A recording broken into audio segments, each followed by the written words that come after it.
Success Insight shares the stories of the people with passion and drive who make things happen in the world. Here's your host, Howard Fox. Hello, everybody, and welcome to another episode of the Success Insight podcast. Our guest today is Sherry Ruth. Sherry is a retired teacher, coach, writer and blogger, and lifelong competitive athlete.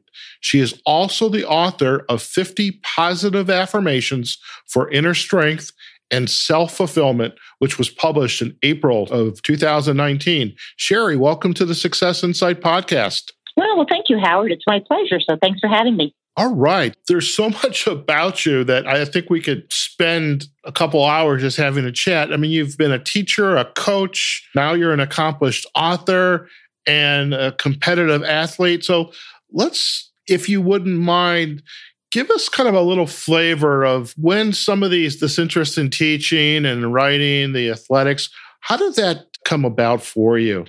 Well, I'm a baby boomer, so I grew up pre-Title IX without equal opportunities for women in sports. At that time, if you had any kind of athletic interest or liked sports, you were a neighborhood tomboy. So I was definitely the neighborhood tomboy. I started going to the Y on Saturdays when I was 5, and I was pretty coordinated even as a little kid. So, yeah, the instructors always used to use me to demonstrate things in the gym classes. And by the time I was 8 years old, I was helping to teach other kids, spotting for gymnastics and doing other things. I actually knew since I was 8 years old that I wanted to be a PE teacher. I had one little lapse in judgment my sophomore year in high school when I had an excellent English teacher. And for a short period, I considered changing my major to journalism. But I thought, I wanted PE for so long. I'm not going to change my mind now. I kind of always liked to write, but with teaching and coaching, really, you have no life outside of school and what you do. The routine of leaving the house at 5:30 in the morning and most nights getting home after coaching practice, 8 o'clock, and get up the next morning and do the same thing. It pretty much dictates your entire life if you truly want to give it everything you have and try to be the right thing for every student that you have. Gotcha. Now, with your writing, I mean, it seems kind of obvious to me from the outside looking in. Now that you've written this book, well, you've accomplished some of that goal of writing, but with the teaching, so you said you actually were a PE teacher. What kind of coaching were you doing in the schools? Well, my husband and I started our own swim club the summer we graduated from college. So we were both All-American swimmers in college, so we always wanted our own club program. So we started that the summer after graduation. And then in the early 80s, we started running, got into triathlons, stopped coaching for a while, got back into it in the middle 80s with track and field. And I coached the throwers, shot put, discus, javelin. And I also coached volleyball for 16 years. And then in 1999 or 2000, I also became the assistant athletic director at our high school. But it was a big school, 3,200 kids. So that was a little bit of everything. It was a great life. I miss it every day. It's easy to say you can always go back, but you most certainly have some fond memories, especially the work and also the students and the ones that cross your path in your local town where you might have lived, or that you see them written up in a newspaper. And that's a great testimonial to some of the work that you have done. And, you talked about the triathlon in the 80s, and I remember that the Hawaiian triathlon was like a really big deal. And I was curious, when did triathlons as a organized championship level sport, has that always been there? And maybe just because you had the Ironman in Hawaii, it became part of our consciousness, or have we always been doing the triathlons? No, I think it actually started as a challenge with a small group of guys in a bar in Hawaii. And they were deciding which would be the most difficult event, a marathon, an open water swim from, I forget from where to where, or the bike race that went around the Big Island. they said, well, the only way to find out is to do all three.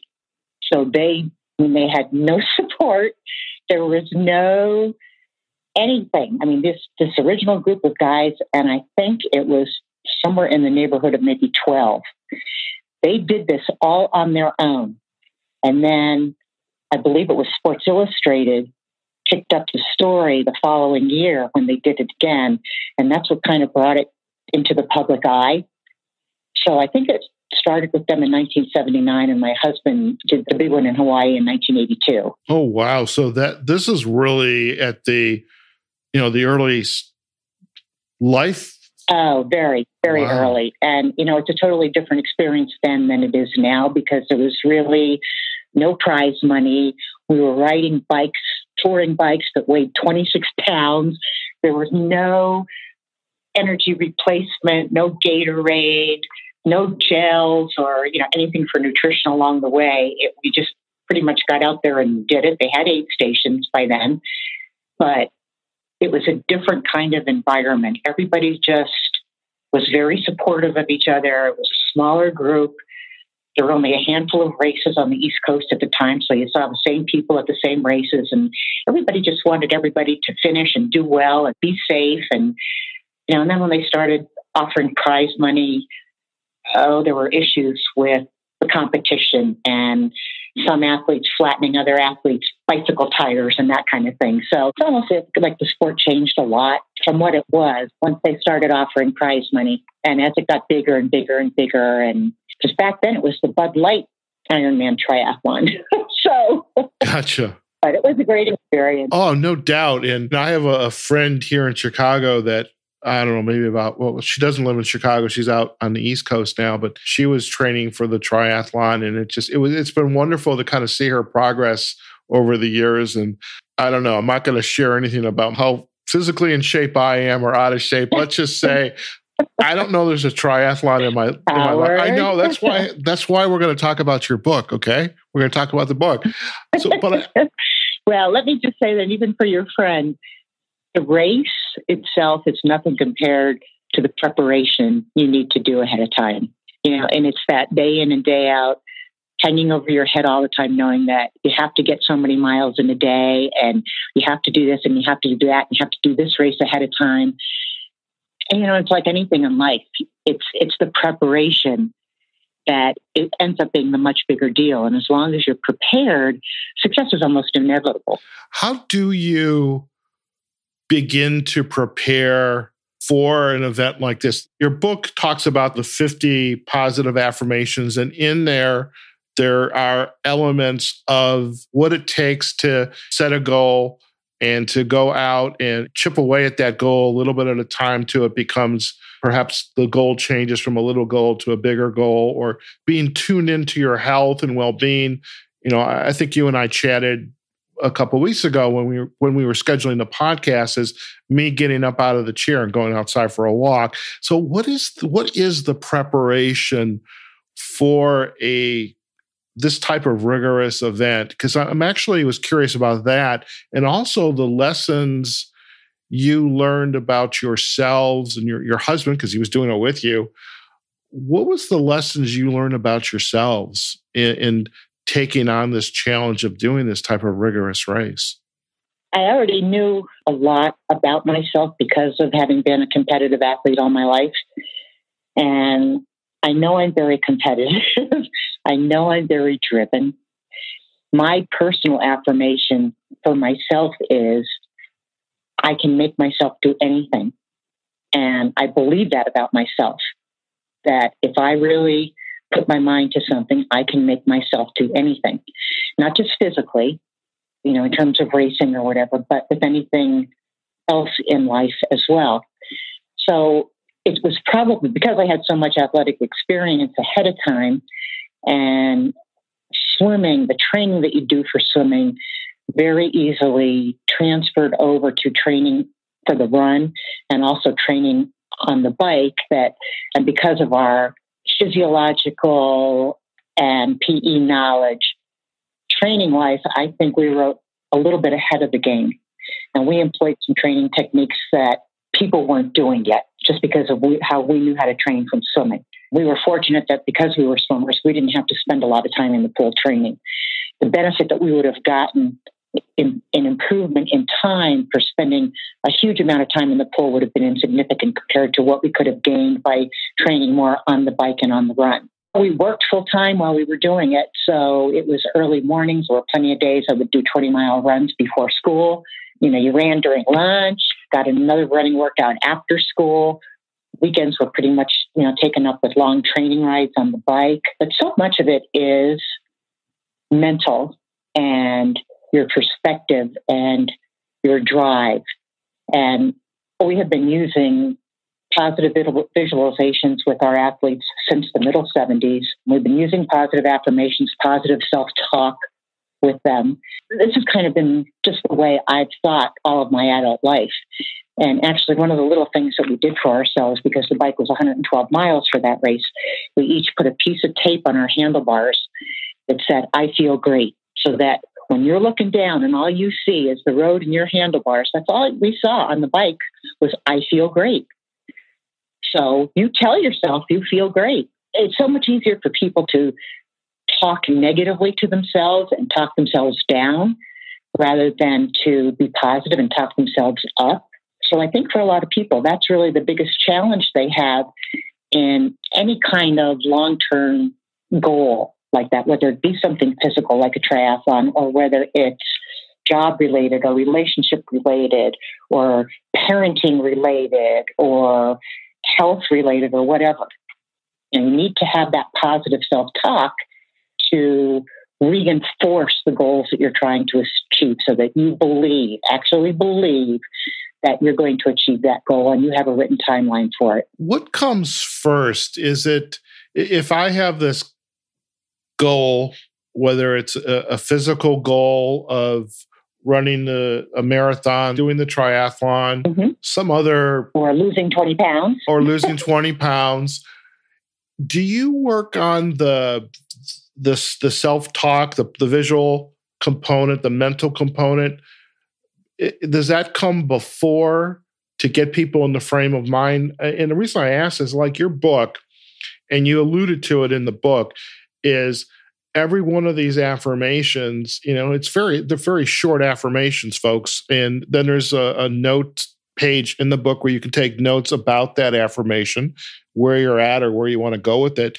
And I was imagining, and then I read it, is taking one of those affirmations that means a lot to you or resonates for you, putting that on your refrigerator, putting that on the mirror in the bathroom or on the kitchen cabinet. So everywhere you go, you see that. And so I'm curious, does the journey of making this change, does it start with the mindset or does it come in conjunction with mindset plus whatever the activity, the goal is that you want to accomplish? Is there one that comes before the other? Yeah, I think they come in conjunction because you first need to know that there's something you want to achieve, but then how do you go about that? Okay, I want to lose 20 pounds. Okay, if that's my goal, how do I start talking to myself to ensure that that happens? So I get a picture in my head of what I'd look like 20 pounds lighter. I might see a dress that I really like for a big occasion that I want to lose 20 pounds for. Cut out a picture of that dress and put it on the refrigerator so that whenever you're tempted to go back for that bowl of ice cream after dinner, you know how to talk yourself out of it because you have an affirmation in your head that reinforces the strength of the goal and how badly you want to achieve that goal so that you can counter that little devil that's on your shoulder saying, "Oh yeah, go ahead, Sherry, have the ice cream. Over the long run, it's not really going to matter." And then the little angel on the other shoulder is saying, "Don't do it because, once you give in, it's a downslide from there." So, you need to identify the long-term goal, but then also set up the short-term goals that you need to accomplish along the way to help you achieve the long-term goal. So let's say you set a date that by 30 days, let's say down the road, I want to have lost 5 pounds. And you write down the date and you write down the steps that you're going to have to take to make that happen. Like maybe I'm going to go for a walk every morning before work. Maybe I'm going to clean all the junk food out of my pantry. Maybe I'm going to avoid dessert, or whatever it may be that will help you take those little steps along the way to achieve that first short-term goal. And once you achieve that first short-term goal, then you have your next one. Or by such and such a date, I want to lose 10 pounds. Now, what else do I have to do? Maybe I have to increase the amount of exercise I'm doing. Maybe I have to have my family help me. Now, if you're cooking for the rest of your family, they need to support you in your goal of losing those 20 pounds. And that's another thing that's really important with your goal setting, is that you'll only want to share your goals with people who you know will support them, because not everybody will. The last thing you probably want to do is to go to work and say, I'm trying to lose 20 pounds. Because right away, there are going to be a lot of people that are going to try to sabotage you every way they can. Oh, yes. They'll bring desserts. They'll go get the coffee. They'll go get the goodies. And they'll say, oh, come on, it's not going to hurt. Go ahead. Yes. So just share your goals only with the people that you know are going to support them and will help you along the way. Nobody else matters. Very good. Very good. And so before we get into the book, and I'm like right there, but I want to ask one quick question. You had talked about before the period in the triathlon, this idea of mindset, that was a part of your experience as an athlete in the swimming. How did you learn about mindset that early on? And did it come from the coaches? Did you get speakers coming in? Is something you read? Because I'm curious. It's always been there for you, but where did you first learn about that and the importance of mindset? Because it's clear that this topic has informed so much of what you've done, your husband's done, and that you've both accomplished in your life so far. Well, I think first and foremost, it's an innate part of my personality. I was the runt of the litter. I'm under 5'2". I grew up in a boy's world, basically. And I think I learned very early on that when you're small in stature and you're a girl on top of it, if you want to make your mark, you have to speak loudly and carry a big stick. And I think that was just part of who I was from early on. So I think even growing up, I was always very confident, very sure of myself. I had a very strong role model in my mother. We're very similar personality-wise, strength-wise. She never put limits on me, nor did my dad. Anything you wanted to do, you can do it. So I always had that growing up. But then when we got to college, our college swimming coach was way, way ahead of his time. He was basically a physiologist, and he was big into the mental preparation. And one of his favorite sayings was, suppress all extraneous stimuli, so that when we got up on the blocks for a meet to compete, we had learned how to tune everything out. We didn't hear any noise. We didn't hear any cheering. We were totally in tune with our own mindset, our own bodies, and our own positive self-talk. So I was fortunate enough to have that experience in college. And then after we got out of college, the whole sports psychology field started to take off a little bit. And they realized the importance of positive visualizations and seeing in your own mind's eye the accomplishment of the goal. Not just seeing it, but experiencing what it would feel like. And we actually used to do positive visualizations, relaxation sessions, and mental training, even with our 8 and under swimmers. And they got really good at it, and they learned how to experience the whole event, not watch it as an outsider, but to actually bring out the physiological responses, feel the coldness of the water when they dive in, have their stroke count, their breathing count, and everything else under control. Seeing themselves and experiencing the touch of the wall when they win the event or when they do their goal time. It's just been something that has always been, and I used it with my volleyball players when I coached them when I taught at the middle school. So I had some kids years ago that said, you know what, I still use what you taught us in 7th grade every day of my life. That's fantastic. So that's one of the best compliments you could get as a teacher. You never really know for sure because it's not the kind of profession where most kids will say, well, you had a huge impact on me, or you made a difference for me, or you set a positive example for me. And, you kind of know when you do, but, it's not the kind of thing where most kids will say, well, I want you to know this before you die, that you really made a difference for me. Right. Well, you're alluding to an interesting repercussion that happens with kids growing up, whether it's the relationship with the children with parents or children with teachers, mentors. The littlest things that you say to the child, which you might think is innocent, can have a profound effect. Without a doubt. Yeah, and when you're with others and that are supporting you and encouraging you on, and then again, you're doing that for the children as well, that's a positive reinforcement, and they're going to say, yeah, I can do it. Versus, I remember a teacher saying, you're never going to be a doctor. No, I think Dr. Fox has a wonderful ring to it, but lo and behold, I'm never going to be a doctor. But the teacher never should have said that, because you don't want to put any kind of limits on any kid or put any kind of ideas like that in a kid's head. Of course. So let's kind of dive into this book. Now, you've got 50 Positive Affirmations. It just came out April of 2019. What prompted you to now fulfill that idea you had way back when? What am I going to major in? And what am I going to pursue? Now you are an accomplished writer and author, and you've got a blog. What was the prompting that you kind of sat down and said, I want to write a book, and this is what it's going to be about? Well, I didn't sit down with the intent of writing a book. I had a friend who got a breast cancer diagnosis, and she was going to have a fight on her hands. And I wanted to find something inspirational and motivational for her to help keep her on track during her treatment. And I went and I looked for something. I went to bookstores, and it seemed to me like everything out there spoke more along the lines of gratitude and appreciation. Appreciate every day, be grateful for what you have.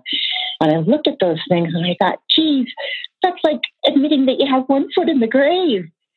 And I thought to myself, if I'm facing a fight like that, I want something that's going to motivate me and light a fire under me so that I never quit, I never stop fighting, and I never give in.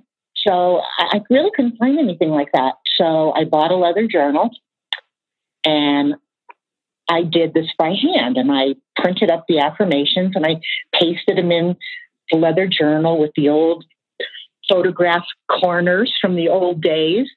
And I put them on the right-hand side of the page, and on the left-hand side of the page, I wrote a little support statement for each affirmation, just to kind of jumpstart her thinking for how she could apply this particular affirmation to whatever life situation she was dealing with the idea that it would inspire her own introspection to personalize the affirmation for herself. And I did that with each of the 50 affirmations. So everybody who knows me, I think, thinks that I did this for athletes, and it certainly is very appropriate and applicable for athletes. But it's the reason I put 50 Positive Affirmations for inner strength and self-fulfillment, because that was my intent for how I was hoping people would use the affirmations. I could have said 50 Positive Affirmations for athletes, but that was not my intent.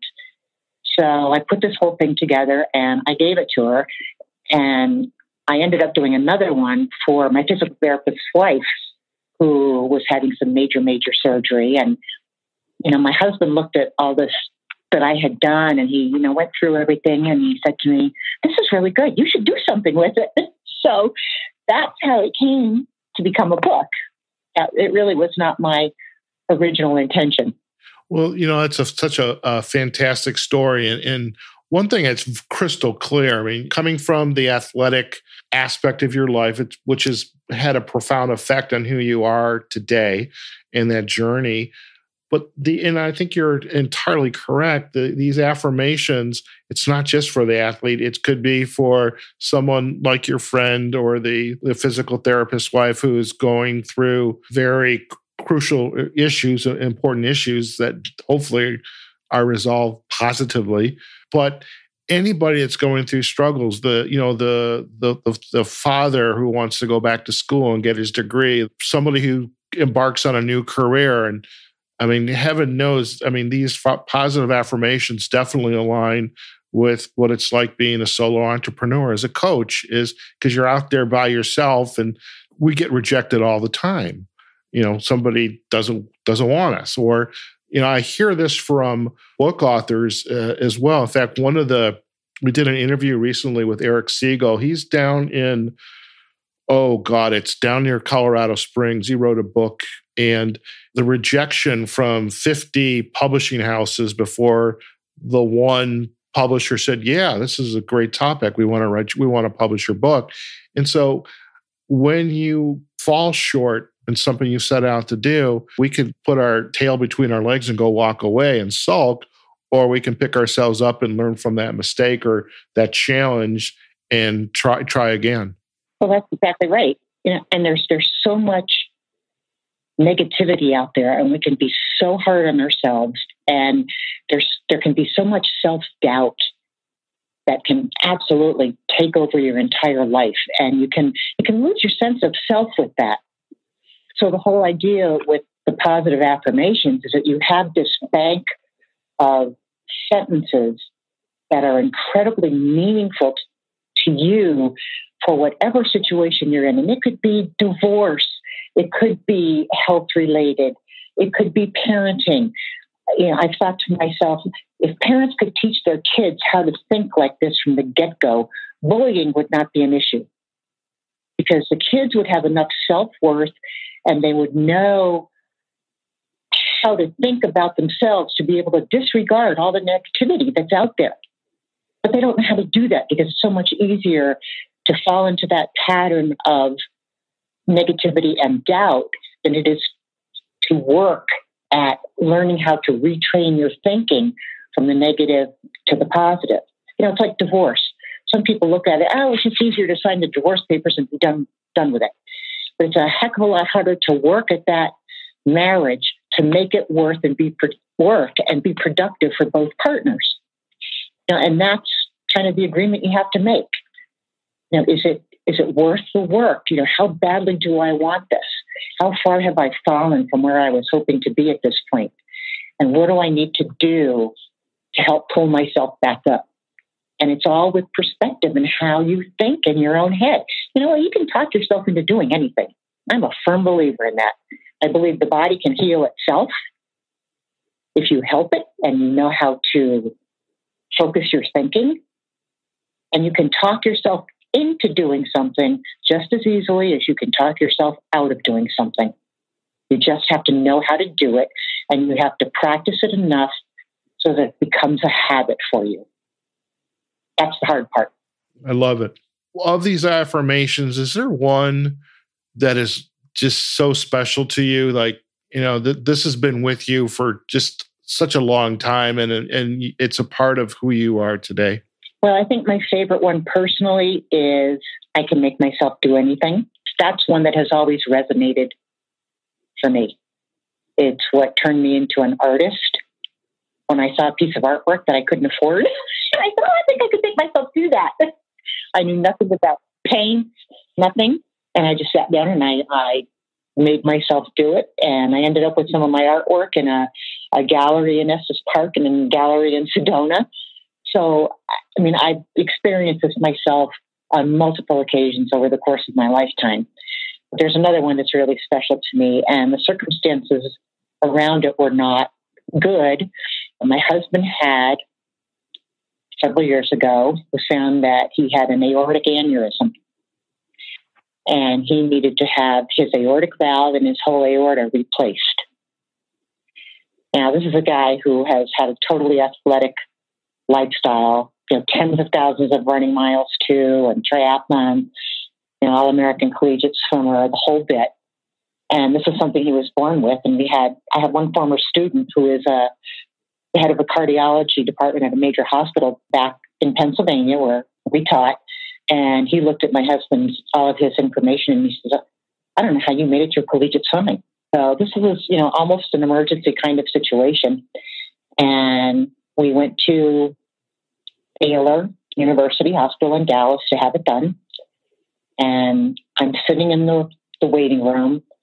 He's under for who knows how many hours of surgery. And I'm trying to hold myself together. And I'm thinking, how am I going to be able to hold myself together for him? I can't break down in front of him.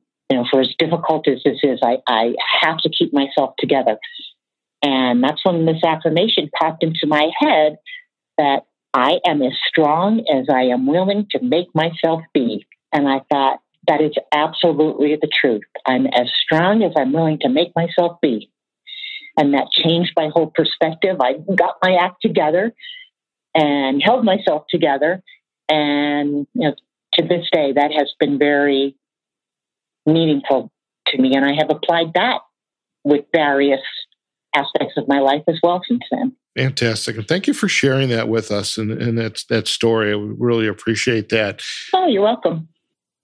What is coming up for you next? I mean, you've got this wonderful book, you've got the website, you've got an active blog. What is, I mean, I know there's no slowing you down. I know that from just a couple conversations with you and some email exchanges and looking at your website. Is there a, not a what's next? I don't think what's next does any justice, but what's on your to-do list? Well, I don't really at this point have anything specifically planned, but it's kind of like an everyday thing for me. I say that I miss teaching every day, and I really do. There's not a chance I could go back to the daily 14-hour slog, but I really miss the challenge of having the positive influence. And I've always felt that about myself, that I've had the ability to positively influence people. My mom used to tell me I was the Pied Piper of the neighborhood because whatever Sherry said, the other kids did. And I think I have felt that as a teacher as well, especially teaching health and phys ed. It was all about making positive lifestyle choices and establishing those relationships with the kids where they trust you enough to value what it is you have to say. And I would always tell the kids in my health classes, I'm never going to ask you to do anything that I don't also do myself. And you need to set that example for them, because if you don't, they'll call you out in a second. I think what I have as a daily goal down the line is I still have that personal need to feel like I'm making a positive difference for someone. And I think that really was the whole impetus behind this book. With not teaching anymore, the book, I feel, is giving me an opportunity to help people do the right things for themselves, to still have, a little bit of that positive influence, even for people that I don't know directly. That's really my goal. There are so many ways to take this book and go take it on the road. You've got libraries, bookstores, community centers, schools, young kids who need to have this message, these 50 affirmations, or at least even one affirmation of I can to I can, and have that in their lives. So there's lots. It seems to me there's lots of opportunities for that for you to do that. Well, it's I believe that's true, but it's really hard when you don't have the right connections and you don't have a foothold in the industry to know who to contact or who the right person is or how to go about it. But regardless of how that turns out, it's been self-satisfying for me to be able to put this together with the hope that some people will find it and they'll be able to benefit from it, because each affirmation will have a different meaning for different people for different issues that they're dealing with in their own lives. Some might look at one particular affirmation and it's relevant to their relationships. Another person might look at that affirmation and it might be relevant to their job situation. Or the same one might be relevant for a health lifestyle situation. That would be me. So it's not like all the affirmations. That would be me. Well, not like all the affirmations will mean the same thing to everybody and that they'll utilize them the same way. They won't. And that's the whole goal of having the journaling aspect of this book so that people can make their own notes, can, potentially list instances when that particular affirmation made a huge difference for them and why. And they can add their own support statements to build on that affirmation to an even greater extent for themselves personally. I can think of wonderful ways that this book can be in the hands of so many people. And we're definitely going to do our part for you, Sherry, to do just that is, through the podcast and our social sites and on your social sites as well, because I love the book. I love the affirmations, are nice, short, one, maybe two sentences at most. And I really love, and I've seen this before in some other books where you've got the page to take notes. So this is not a book you just read and, put it on a bookshelf, but you actually consume this book. And I think that's absolutely wonderful. Sherry, it's been such a pleasure. Well, thank you. That's a huge compliment, and I appreciate that. And part of my hope with this is that people will learn how to write their own affirmations for themselves so that it's a learning experience all the way around. Don't just use the ones I've written in the book. Come up with your own that have special meaning to you. I love that. Come up with a new affirmation. Maybe that's part of a workshop is here's a couple, now come up with some of your own and be able to share that. And to, as you said, you share the affirmations with people who are going to help support you on the journey, not ones that are going to be a roadblock to you. Sherry, if our listeners would like to learn more about you and your work, where's the best places for them to go? Well, I have a blog. It's self-empowermentforlife.com, and there's a hyphen between self and empowerment. So it's self-empowermentforlife.com. And my goal with that is to try to get it to become interactive for people, where they can comment on the topics that I've chosen to write about. And I'm also on Instagram under sherryk.ruth. And I just kind of got the Instagram started a couple of weeks ago, so there's not a whole lot on that yet, but I have added some photos and a link to the blog. And there's also information about how they can get the book as well on the blog. So those are the two best ways for now. I'll eventually get a Facebook site for just the book as well. But it's a work in progress. Still at it. Yes, it is. One step right after the other. But no, I this is wonderful, and I'm so glad we have met and your willingness to come on the podcast and talk about your life, kind of introduce us a little bit to your husband. What's your husband's name, by the way? Bill. Bill. All right. So Thank Bill for... Can I just end with one thing? Sure. I think for people to be successful in life and to be able to handle all the negativity that's out there and, other people trying to drag them down to their level so that they feel better about themselves, I think there are three basic survival skills that people need. I think they need a little bit of selfishness so that you can take care of yourself first. You can't be everything to everybody and still expect to do the right thing for yourself. So I think you need a little bit of selfishness. That's fine. You need a lot of stubbornness because you need to be strong-willed so you never give in, never give up. And I think you need just a touch of defiance in your attitude. So, that I'll prove you wrong kind of attitude, all the naysayers out there, kind of I'll show you, going against the grain, knowing something is right for you and just going with it despite all the negativity that's out there. So, we've become such people pleasers that I think some of those basic traits have been lost. A little bit of selfishness, a lot of stubbornness, and a touch of defiance, I think, can get people a long way. And I'm hoping that even though I never said that in the book, I'm hoping that those kind of attitudes come across with the affirmations. Fantastic. And thank you for sharing that. Sherry, it's been an absolute pleasure to have you on the podcast. I know for myself, just staying in touch because this book it's absolutely wonderful. And, I want to encourage our audience to go out there and learn more about you and your work and your writing and pick up a copy of the book as well. So thanks again. Well, thank you, Howard. And if you ever need a personal kick in the butt to keep you on track for those goals, I love it. Get in touch with me. I love it. I love it. Thank you so much. So, folks, we have just been chatting with Sherry Ruth. Sherry, she's a retired teacher, coach, writer, blogger. We also learned she's an artist and a lifelong competitive athlete. And we have been talking about her journey as well as the book she wrote, 50 Positive Affirmations for Inner Strength and Self-Fulfillment. And really go out there to her website, self-empowermentforlife.com, as well as her Instagram. And the book is on Amazon as well. We will provide backlinks to all of those sites. So go out there, pick up a copy, and you cannot help but begin to use this book and make the changes that you want in your life. And as she has said, be a little selfish, be a little stubborn, be a little defiant. It's your life. It's your journey. So make it the best it possibly can be. So I hope you enjoyed today's podcast. When you see this episode, if you have any comments, please add a comment. Please like our podcast, whether you're on our main website, successinsidepodcast.com, whether you are on Facebook, LinkedIn, Twitter, YouTube.